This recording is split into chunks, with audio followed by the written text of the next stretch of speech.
Everyone, welcome to JRF अड्डा। मैं अदिति आप सभी लोगों के लिए लेकर आई हूँ आज एक ऐसी important announcement and notification discussion जो आप सभी लोगों के एग्जाम पॉइंट ऑफ व्यू से बहुत ज़्यादा ज़रूरी भी है और नेसेसरी भी है। आप सभी लोग देख पा रहे होंगे 1930 वैकेंसीज हैं असिस्टेंट प्रोफेसर की जो अभी अभी आप लोगों के लिए रिलीज हुई है। अगर आप लोगों ने इस बारे में सुन लिया है तो अच्छी बात है। आज मैं पूरा डिटेल में समझाने वाली हूँ क्या एग्जाम डेट है, कैसे आप लोग फॉर्म फिल कर सकते हो, एवरीथिंग रिलेटेड टू आप लोगों का। Madhya Pradesh public service commission ने आपके लिए वैकेंसी निकाली है, किन किन सब्जेक्ट्स के अंदर आई है, कैसे फॉर्म फिल करना है, वो सारी चीज़ें जो है मैं आज आप लोगों को बताऊंगी। इंपॉर्टेंट बात ये भी है स्पेशली जो कंप्यूटर साइंस के एस्पिरेंट्स मेरे साथ में जुड़े हुए हैं, आप सभी लोगों के लिए भी इसमें बहुत अच्छी वैकेंसी आई है और दोनों डिपार्टमेंट में है, कंप्यूटर साइंस इंजीनियरिंग डिपार्टमेंट में भी और एप्लीकेशन डिपार्टमेंट में भी। और दोनों का ये सिलेबस बिल्कुल सिनोनिमस है और बिल्कुल सिमिलर है आपके यूजीसी नेट से।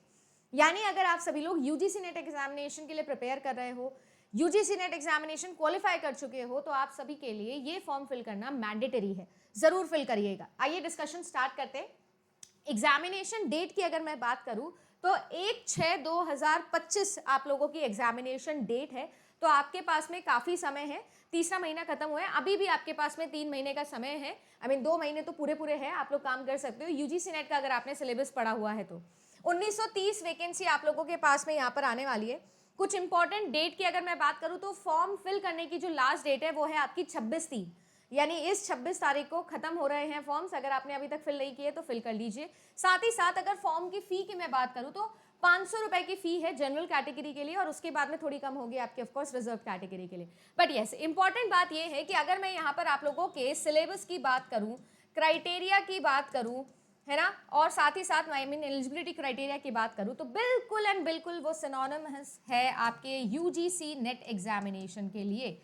जो यूजीसी नेट एग्जामिनेशन का सिलेबस होता है आपके पेपर 2 का वही है। जो आप सभी लोगों के लिए क्राइटेरिया है वो भी यही है कि अगर आप नेट क्वालिफाइड हो यूजीसी से या सीएसआईआर से तो आप लोग एलिजिबल हो इस पोस्ट के लिए। कौन कौन से सब्जेक्ट के अंदर ये पोस्ट निकली है एक बार हम लोग उस पर डिस्कशन कर लेते हैं। आप सभी लोगों को मैं पहले वो दिखा देती हूँ, आप लोग देख सकते हो ये आप लोगों का MPPSC जो है उसका एडवर्टाइजमेंट पोर्टल मैंने खोल रखा है और यहाँ पर आप लोगों को दिख जाएगा सबकी अलग अलग वैकेंसी जो है वो आपकी निकली हुई है। मैंने डायरेक्टली आप लोगों के लिए टेबल ही बना ली है तो मैं आपको टेबल ही दिखा देती हूँ। I hope it is visible to you. If not visible तो कोई दिक्कत नहीं है, हम लोग थोड़ा सा कोशिश करते हैं जूम करने की। ठीक है जी, ये देखिए अगर मैं बात करूं तो सबसे पहले आपका जो वैकेंसी है वो किस किस में निकली हुई है। तो देखो सबसे पहले मैं बात करना चाहूँगी आपके केमिस्ट्री के अंदर आपकी 199 है ना, लगभग 200 के आसपास की पोस्ट है। फिर आपकी बॉटनी के अंदर 190 पोस्ट है, जूलॉजी के अंदर 187 है, फिजिक्स के अंदर 186 है, मैथमेटिक्स डिपार्टमेंट में 177 वैकेंसीज है, इकोनॉमिक्स डिपार्टमेंट के अंदर आपकी 130 वैकेंसीज है, पॉलिटिकल साइंस के अंदर 124 वैकेंसी है, हिंदी के अंदर 113, कॉमर्स के अंदर 111 वैकेंसी है, देन हिस्ट्री है जिसमें 97 वैकेंसीज है, इंग्लिश के अंदर भी 96, ज्योग्राफी में भी 96, सोशियोलॉजी के अंदर 92, कंप्यूटर साइंस बड़े दिनों बाद कंप्यूटर साइंस के अंदर असिस्टेंट प्रोफेसर की अच्छी खासी वैकेंसी देखने मिली है। हमारे लिए अच्छी खासी है ये 87, नहीं तो अभी मैं कुछ दिनों पहले अभी बीपीएससी का देख रही थी, एक फॉर्म था शायद, एक वैकेंसी थी, एनपीसीआईएल का देख रही थी, एक वैकेंसी थी। तो अब मुझे 87 देख के तो बड़ी खुशी हो रही है और आप सभी लोगों को भी खुशी होनी चाहिए और फॉर्म फिल करना चाहिए। जियोलॉजी के लिए आप लोगों का जियोलॉजी के लिए आपका 15 है, स्टैटिस्टिक्स के लिए आपकी 8 वैकेंसीज है, कंप्यूटर एप्लीकेशन की भी लिए आपकी 7 वैकेंसीज है। फिर उर्दू की अगर मैं बात करूँ तो 3, संस्कृत लिटरेचर के लिए, म्यूजिक के लिए, संस्कृत के लिए, मराठी के लिए, संस्कृत ग्रामर के लिए, वेदा के लिए, संस्कृत एस्ट्रोलॉजी के लिए और यौगिक विज्ञान के लिए भी आपकी वैकेंसीज यहाँ पर निकली हुई है। सो अगर मैं बात करूँ ऑल इन ऑल तो आप लोगों के पास में almost wide range of variety है इस सब्जेक्ट में और आपके लिए जो है क्योंकि सिलेबस सिमिलर है तो आप लोगों को फॉर्म फिल कर लेना चाहिए। अब अगर मैं आप सभी लोगों से बात करूं about the syllabus of this examination तो आप लोगों के लिए कंप्यूटर एप्लीकेशन का सिलेबस मैंने डाउनलोड किया है। ये बिल्कुल सेम है जो सिलेबस आप सभी लोगों का होता है यूजीसी नेट के अंदर, सिर्फ यूनिट ऊपर नीचे करी हुई है, अदरवाइज बिल्कुल as it is same syllabus है। आप लोग देख सकते हो same as it is. Discrete mathematics structures हैं, लॉजिक्स भी है जिसके अंदर, फिर आपका ऑर्गेनाइजेशन है, प्रोग्रामिंग है, वही C++ जावा पूछी गई है, पाइथन थोड़ी सी आई है, देन डेटा स्ट्रक्चर्स एल्गोरिथम है, ऑपरेटिंग सिस्टम, कंपाइलर्स है, डेटाबेस मैनेजमेंट सिस्टम है, वेब डिजाइन, वेब टेक्नोलॉजी के ऊपर बात कर लो, current trends and technology, artificial intelligence इसके अंदर आएगा, सॉफ्टवेयर इंजीनियरिंग और आपका नेटवर्किंग। सेम वही चीजें हैं जो 10 यूनिट आप लोग आपके इस एग्जाम में पढ़ते हो, यूजीसी नेट एग्जाम में। सो अगर आप लोगों ने अभी तक प्लान नहीं किया था तो you should definitely fill this form. Even मैं बोलूंगी कंप्यूटर एप्लीकेशन के लिए भी, और अगर आप सभी लोग एलिजिबल हो एक बार जाके क्राइटेरिया देख लेना, अगर आप एलिजिबल हो इंजीनियरिंग के लिए भी तो भी भर देना। ये आप लोगों के लिए एक अच्छी खासी वैकेंसी है, फॉर्म आप लोगों को फिल करना चाहिए। अब मैं अगर बात करूं तो स्ट्रैटेजी की बात करती हूँ। 70 दिन लगभग आप लोगों के पास में बचे हैं, 70 से ज्यादा ही है वैसे तो, बट अप्रोक्सीमेटली मान लो कि 70 दिन आप लोगों के पास में बचे हुए हैं। इन 70 दिनों के अंदर अगर आप लोगों का नेट ऑलरेडी क्वालिफाई हो चुका है तो मेरे हिसाब से आपको बहुत ज्यादा प्रैक्टिस करनी चाहिए आपके एमसीक्यूज के ऊपर। ज्यादा से ज्यादा एमसीक्यूज आप जो निकाल सकते हो उसके ऊपर काम करना चाहिए। यूजीसी नेट एग्जामिनेशन के 10 साल के जो प्रीवियस ईयर क्वेश्चंस हैं आपके पेपर 2 के, वो आप लोगों को सॉल्व कर लेने चाहिए। इसके अलावा आप लोगों को जो है वो टेस्ट सीरीज पर बहुत ज्यादा काम करना चाहिए। नेट क्वालिफाइड हो, नेट का सिलेबस एक बार पढ़ चुके हो तो आप ये काम जरूर करिए, आपको बहुत हेल्प करेगा। साथ ही साथ और ज्यादा प्रीवियस ईयर क्वेश्चंस आप लोगों के जो डिफरेंट स्टेट्स के एपी एग्जाम्स के रहे हैं वो भी आप सॉल्व करिएगा, आपको बहुत हेल्प मिल जाएगी। अगर अब आप सभी लोगों का नेट क्वालिफाई नहीं है, यूजीसी नेट के लिए अभी प्रिपेयर कर लो तो बहुत ही प्राइम टाइम है। आपको जो सिलेबस पढ़ रहे हो उस सिलेबस को आप कंप्लीट करो और उसी के अकॉर्डिंग जो है फिर आप लोग अपनी टेस्ट सीरीज या मॉक टेस्ट को कंटिन्यू करो।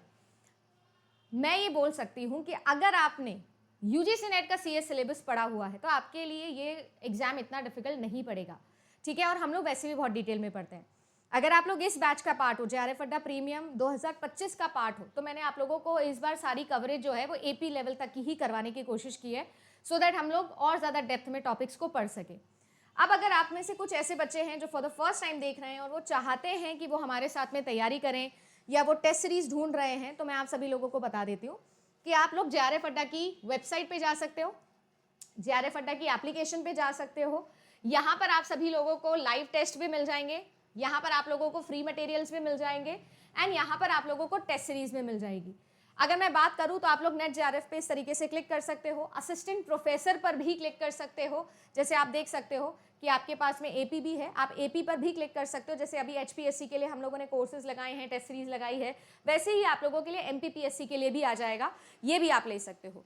If you want to join, specially अगर आप लोग कोर्स ज्वाइन करना चाहते हो तो मैं आपको ये बता सकती हूँ कि मेरे कंप्यूटर साइंस, क्योंकि मैं ही पढ़ाती हूँ कंप्यूटर साइंस, तो कंप्यूटर साइंस के अंदर अभी जो कोर्स है वो आपके लिए टोटली एप्ट होगा। बट उसके साथ साथ मैं, क्योंकि एपी की बहुत सारी वैकेंसीज निकल रही हैं और आपके यूजीसी नेट एग्जामिनेशन में भी बहुत सारी प्रॉब्लम आती है एप्लीकेशन पर, पढ़ तो लेते हैं, अप्लाई करने में आती है, तो मैं आप सभी लोगों के लिए लेके आने वाली हूँ इग्निशन 2.0।